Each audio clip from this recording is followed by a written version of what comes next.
What's going on, everybody? It's PapaStones coming back with another video. So we just got the last of the leaders revealed for set 2. So I'm going to be ranking them from best to worst. Any guesses? Nope? Okay. We're going to... Let me know what you think down in the comments below. What you think your top's going to be. But we're going to start at the bottom here. We got Finn. It's action, defeat a friendly upgrade on a unit if you do give a shield to it. If you control 5, deploy it. And then the deploy side is on attack, same thing. So the problem with this is friendly upgrades that you're playing are generally going to be better than a shield. Like, unless the upgrade is an XP, which that'd be okay. Like, if you're playing something that gives you guys XP and you can defeat an XP to give it a shield instead, sure, that's fine. But 95% of the time, it's just not worth killing one of your own upgrades. I mean, I don't think, at least, but I don't know. I mean, this one's kind of a stretch. He could see some play. I mean, obviously all these can see play, right? Like, nothing is so horrible that it's just unplayable, I don't think. But I personally don't see it. The 4-6 is okay, but whatever. Moving on. 17, we got Hunter. I actually don't hate this card that much, but I feel like it's just too niche. So it's action, you pay 1 to reveal a resource you control. If it shares a name with a friendly, unique unit, return the resource to its owner's hand and put the top card of your deck into play as a resource. If you control 7, you can deploy. And then on deploy, it's a 5-8 with Overwhelm, so it's like Vader, 5-8 wise. The same concept. On attack, you may reveal a resource you control. If it shares your name with a unique unit, return it to hand. So this is like only good, I would think, in like situations where you can resource a card that you technically have multiple copies of and you only need one at the time and you might need one later, but like you don't want to pay 1 to grab the resource back generally, you know, like unless the card is that impactful. So I feel like this isn't going to be great. Like, I could honestly move this down to 18 and swap the 2, but I just don't think this is that good. But it's just me. Moving on, you got Hondo Onaka. When you play a card, you may exhaust this leader. If you do, give it an experience. If you control 6, deploy. On the back, we got Raid 1, so it's a 3-7, 4-7 while attacking. Same thing, when you play a card using Smuggle, you may give it an experience. So it's just not very impactful, I don't think. It's not bad by any means. Like, I'm not saying it's unplayable, but you're basically just giving any smuggled unit +1/+1, and that's only when you smuggle it, and it's once a turn, obviously, when you're non-leadered. But I don't know, I just feel like there could be better payoffs for it, if that makes sense. I don't know, it depends how good smuggle is gonna be how good this card is, but I feel like it'll just be kind of like a leader that kind of sits there and does nothing a lot of the time, and then, you know, maybe a couple times a game you'll get +1/+1. So yeah. Moving on, you got Gar Saxon. This one's a little iffy. Each friendly upgraded unit gets +1/+0. If you have 6, you can flip. It's a 4-7. The flip side's really good. Same concept though. Each friendly upgrade gets +1/+0 and gains when defeated. You may return an upgrade that was attached to this unit to your hand. So, like I said, I don't hate this card. I think the leader side's really good, but I feel like I don't think it's good enough to warrant playing this over some of the other upgrade leaders. However, this is the upgrade villain leader, I guess, so I mean, if you're really into that, but I just think that there's better upgrade leaders out there, and this one in particular, like, blue is generally a control style deck, so I don't know, maybe I'm wrong. This is all kind of a gray area for me. I haven't like fully tested a lot of this stuff, obviously. I haven't. I'm kind of just giving it my first look here, but I just want to get this out there, so we're gonna move on. Let me know if you hate me in the comments, but stick around anyways. Let me know if I'm close in your tops. This one will probably turn some heads too. It's Bosk. It's do 1 damage to a unit with bounty, give it +1/+0. You may. And when you collect a bounty, you may collect that bounty again. Use it once around. So, I don't know. I think maybe I don't know. Maybe I put this one too low. But, like, the non-leader side is not great. It's very bounty specific. Like, you have to play a bounty deck, which, I mean, sure, obviously you could say that about a lot of the leaders in this set. Like, they're very, like, synergistic to what they're trying to do. But I just feel like bounties aren't that crazy so far, you know? I mean, maybe I'm tripping. There's a couple good ones they've shown, but, like, sure, you know, people talked about you could put the one that heals 6 on, and then you could kill it and heal 12, or you can put one on that draws you 2 cards and draw 4 cards and stuff like that. Like, sure, it's got some pretty niche, good situations, but if you're playing, like, a control deck, for example, where you need to heal 12, like, wouldn't you just be playing Vader as your leader, or something a little more top loaded, like more heavy control style? Like, I feel like there's just better options in this card. I could eat my words on this one. I'm willing to. I might move it up later down the line, but for me personally, I don't think it's that crazy. Moving on, Moff Gideon, starter turbo. I probably could have put this lower, honestly. Attack with a unit that costs 3 or less. If it's attacking a unit, gets +1/+0. Honestly, I probably will. I'll probably reconsider this one because I feel like it's not very good either. But backside is Overwhelm, 3/6. Each friendly unit that costs 3 or less gets +1/+0 and Overwhelm. That's the only, like, good part, is that your 3 or less get Overwhelm. You're basically going to play this in an aggro deck, but there's better aggro decks. I'm sorry. Like, I keep saying there's better, you know, because we're getting to the better stuff. And in general, a lot, like, no offense to this set by any means, but I feel like a lot of the leaders are, like, underwhelming, to say the least. Like there's some good yellow leaders in here, but are they better than Boba Fett? You know what I mean? Like, things like that. Like, I feel like some of the leaders have been pretty underwhelming, but there are a few that I think are big hits. And then there are, me personally, I think a lot of stinkers, but I could eat my words. We'll see. Boba Fett Green. This card honestly kind of sucks too. I don't know why it's up this high. It's just, when you play a unit that has 1 or more keywords, you may exhaust it, give it +1/+0, or a friendly unit +1/+0. Deploys as a 4/7. Each other friendly unit that has 1 or more keywords gains +1/+0. So, the only reason it's above some of these other ones, in my mind, is because pretty much, not all, but, like, pretty much most constructed decks are running cards with a keyword. Like, say, I don't know, I'm trying to think of some examples now, I'm just blanking, but, you know, most things have, like, either ambush or sentinel, blah blah blah, so, like, you're pretty much, like, not always, but you'll almost generally be getting the impact of the +1/+0 each turn, so it's at least decent in that sense. But other than that, I feel like they printed this just because they knew the first Boba Fett they printed was insane, so they're like, let's make a worse one. We'll see, though. Moving on, Kira. This card is weird, but it's an action 1 cost, deal 2 damage to a friendly unit, then give it shield. If you control 5, you flip it, and it flips kind of weird. It's got grit. It's a 0/8, but when deployed, heal all damage from units, then deal damage equal to half its remaining HP, rounded down. So the flip side of this card is not great, to me at least, unless you got something that's like super high HP that you're trying to heal, right? But it's more the front side.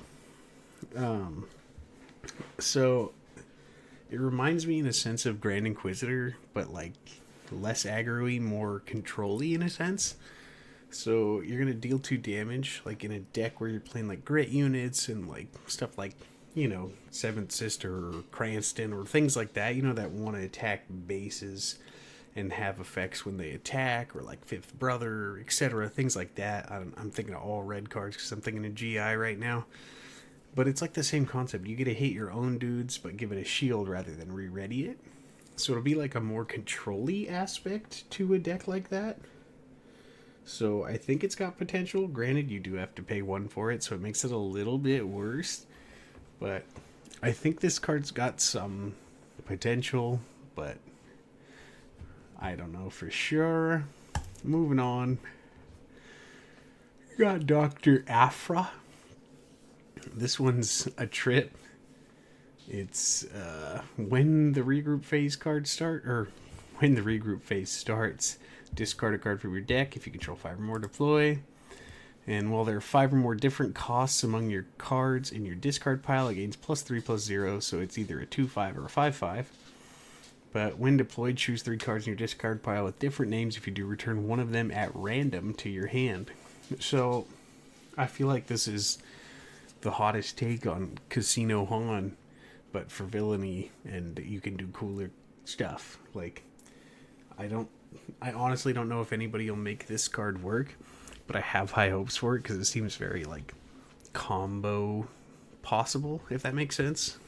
So not a whole lot to say about it, but I feel like I've got high hopes for it. But with a grain of salt, I also can see it doing nothing. So moving on. I think we're 1, 2, 3, 4, 5, 6, 7, 8, 9. We're in the top 10 at least. I got Cad Bane. I feel like this is too low, but at the same time, I don't know. It's just kind of, it's Boba syndrome, honestly. Like, it's a yellow black, so I always compare it to like would I play this or would I play Boba Fett, But it is, when you play an underworld card, you may exhaust it. If you do choose an opponent chooses a unit they control, deal 1 damage to it. You can deploy on 6. It's 2/8, comes out with raid 2, and when you play an underworld card, you may choose an opponent. They choose a unit they control, deal 2 damage to it. So I feel like it's kind of like a control-y. Hey, calm down over there. What are you guys doing? It's more of a control-y style archetype, I would assume. Like underworld control in a sense, because you're pinging their units and whatnot. But the fact that they get to choose which unit takes the damage makes this card a lot worse, in my opinion. But if you got to choose your damage, where your damage went, this card would probably be higher up. But the fact that you don't get to kind of makes me think it's not as good. Moving on. We got Rey. This one is strange for me because I didn't think very highly of this when I first saw it, but it's action, pays 1 to give an experience token to a unit with 2 or less power. Backside, it's a 2/6 with restore 3. On attack, you may give an experience token to a unit with 2 or less power. So it's not great. Let me throw that out there. But there are some new cards coming out that are 2/6s, or not 2/6s, 2 attack or less, and like specific cards like that one that has Sentinel, or not Sentinel. I think it already has Sentinel. I don't know. The one ship that gains +2 attack while it's defending, but it's a 1/4 or something like that. So like cards like that. So like you would definitely have to build more around the archetype style. But mostly I think this card's good because it's a leader that comes out on 6 with restore 3. And basically you're going to attack with it unless it gets immediately killed, and it'll be a 3/7. So it's not like the best stats by any mean. But the fact that it's on a restore 3 makes it solid. However, I don't know if it passes Luke as the best blue-white unit. We'll see. Now we got Bo-Katan.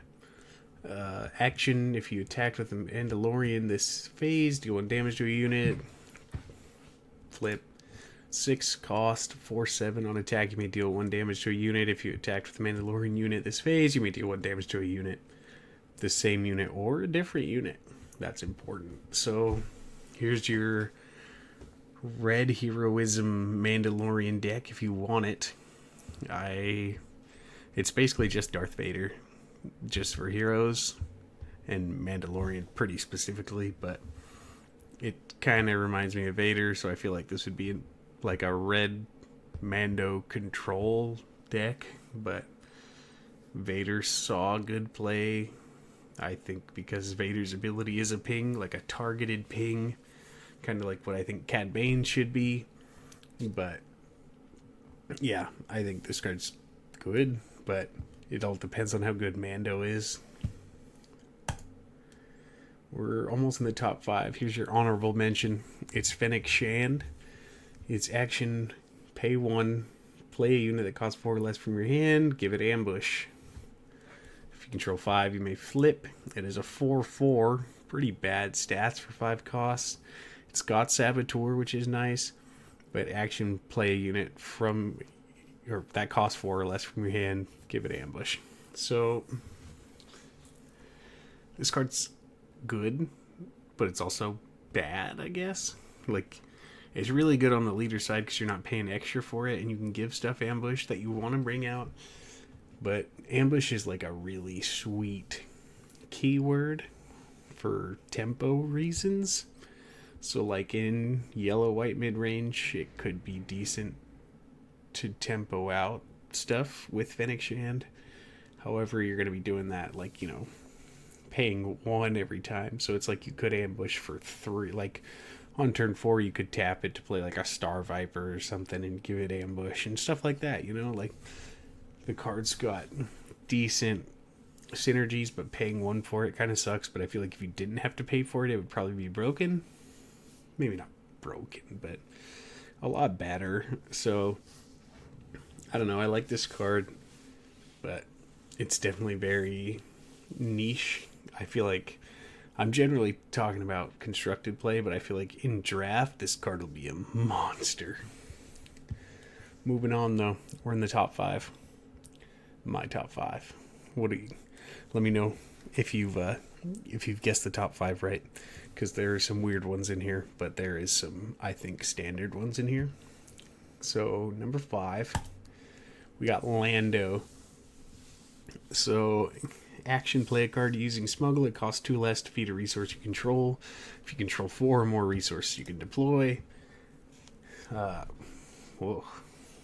So, it does the same thing, but you just obviously don't have to tap it. So, this card's weird, like super strange, right? But I feel like you can do some crazy stuff with this. Like, you can, on the 4 resource turn when he comes out, right? You can be playing him. You could like smuggle a Falcon that would cost like 6 or something like that.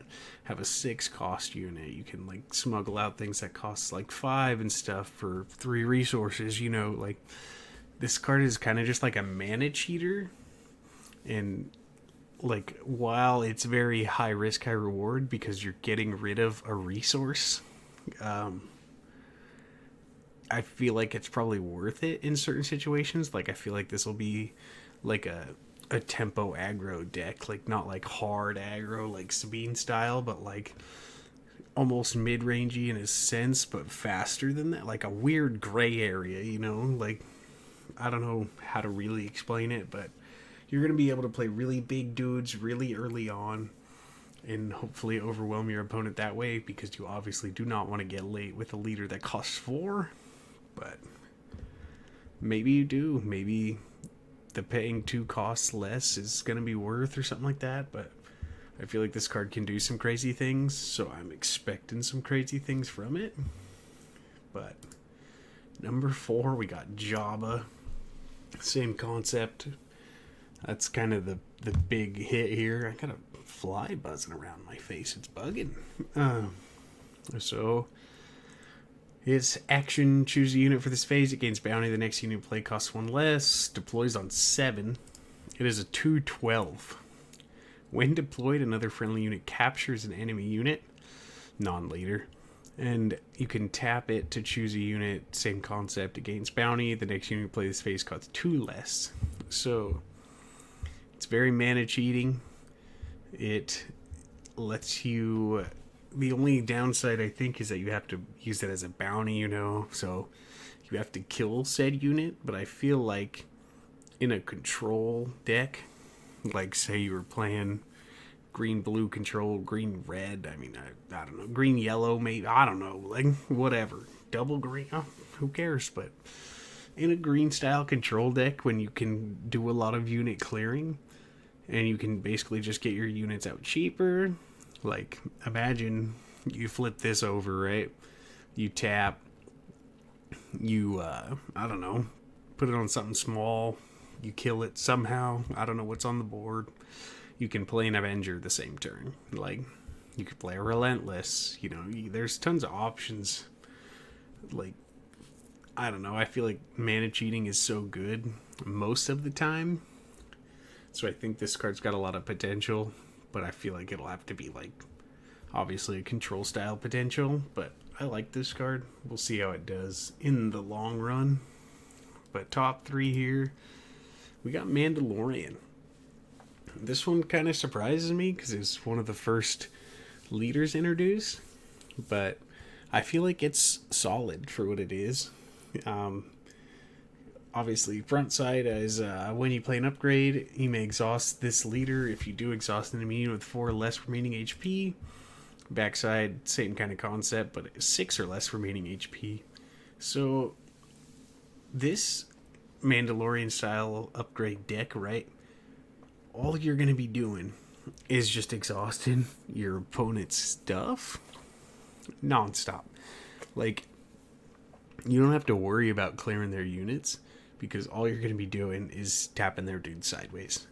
Like, you play a Grogu, you tap their dude sideways. You play some Mandalorians and give them an upgrade, you tap their dude sideways. Like, sure, if they've got really high health stuff, you're kind of hosed there.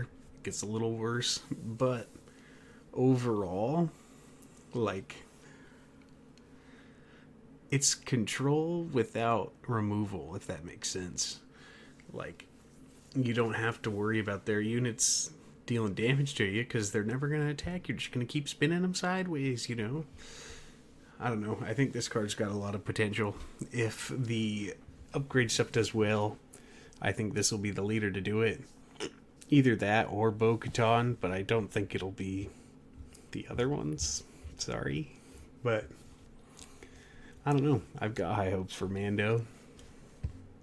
Moving on. Number 2, Kylo Ren. It is action, discard a card from your hand, give a unit +2/+0 for this phase. 4 resource flip. It's a 5/4. This unit gets -1/-0 for each card in your hand. So the thought behind this is that they've shown some discard stuff, and this deck is going to be super fast-paced. Like, you're going to be swinging for tons of damage all the time, discarding cards with synergies, like his TIE Fighter that you can play for free if you want to after you discard it. Like, imagine, you know, you play some, you're on 3 resources or whatever, you play a 1-drop, you discard this to pump up something, and you play the TIE Fighter for free, or what. Like, there's so many cool cards that go into this, and I feel like this deck is going to be lightning quick, like, possibly faster than Sabine, possibly. It's too good. Like, discarding cards is obviously a negative, but they've given it cards to where it's playable. So I've got pretty high hopes for Kylo also, although I do really hate aggro decks where you can't do anything back. So we'll see. We'll see how high I am after I see it for real. But number 1 is Han. I know that a lot of people would probably say that this is the better of the most leaders that have come out, and I am pretty much in agreement, because I feel like a lot of the leaders have been semi underwhelming as a whole, but I feel like this one particularly, honestly, probably the top five I think are all pretty good, but like this one is cool, man. So you action, you play a unit from your hand, it costs one less, and you deal 2 damage to it. Then it flips on 5. Stats are kind of meh. It's a 3/6, and then it's in action, same thing. Just play a unit from your hand. It costs one less, deal 2 to it. So this card enables a lot. You could technically play this and play 0/2 drops in your deck. And you wouldn't have to. If you drew a 3 drop, you could play it and just damage it. But oh, sorry, I'm petting my dog, but I'm still talking. But yeah, you could play just straight 3 drops. You could play this in a grit deck. So I don't know if. Now I'm actually super curious. Are things like most grit cards, most blue grit cards at least, are they like? I'm thinking Scout Bike Pursuer, stuff like that. I don't know why. I think those are just plain. They might be green or blue black actually, but there's a lot of grit cards you could play. There's like Wookiees and stuff that are also pretty grit focused. Like that's kind of even besides the point, you know? Like even in just like regular cards, like you could play this like discard style, so you could go turn 1, who knows, whatever, but like turn 2 you could play a K2 on 3 resources. And sure, it's a 4/2, it's got Overwhelm, and you could use the damage, or you could use the discard. You could play Poe Dameron next turn, you know, start discarding more. Like, there's options for this card. Like, I feel like it's super flexible. It's definitely one of the better red-white leaders we've seen that isn't, like, pure aggro, in my opinion. So, I think this is probably going to be the one to watch out for. However, who knows, right? But these are all the leaders. Let me know what you guys think. I'm looking forward to your feedback. Let me know who you think's going to be best, who you think's worst, if I'm right, if I'm wrong, blah, blah, you know. But I appreciate you guys watching. Until next time, like the video for me. Comment, let me know. Subscribe to the channel if you're new. I'll see you in the next one. Peace.